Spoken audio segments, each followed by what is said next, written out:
Itinanghal ng Mr. Global 2024 ang Media Quest artist na si Dom Corilla at sa Drag Race Philippines Season 3, kinurunahan ng pinakabagong drag superstar na si Maxi.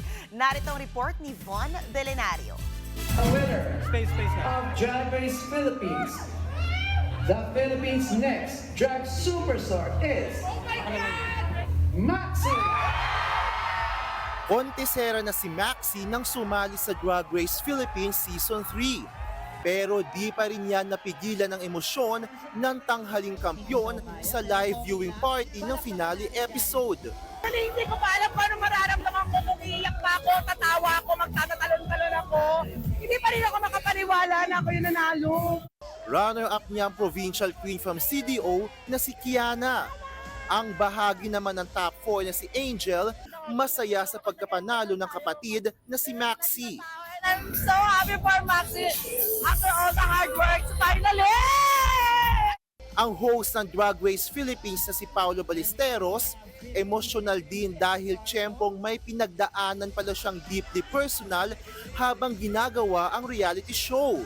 Pero as always, para kay Mama Pao, the show must go on. I would just like to dedicate this season to my nanay, to my lola, who passed away days before we started filming. Congratulations to our top 4, to our queens, season 3 queens. Kaya naman pangako ni Maxi as newest drag superstar, I will be a better queen, sinasabi ko na palagi. Magpapatuloy ko lahat ng advocacy ako together with my sisters.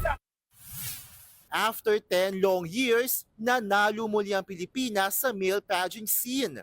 Ang new Mr. Global 2024 na kinoronahan sa Thailand, ang Media Quest artist na si Dom Corilla.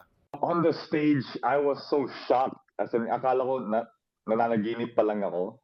And it was so hard for me to breathe because the pressure, you know, yung parang yung pressure and the stress parang nawala.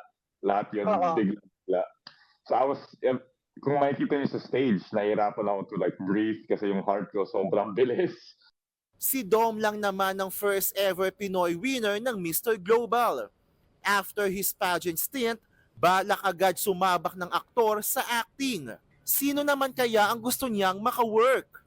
Coco Martin or like maybe Vice Ganda for like comedy. May pa-homecoming ang Kapatid Network sa pagbabalik ni Dom sa bansa sa October 16. Ako si Von Belenario para sa 1PH.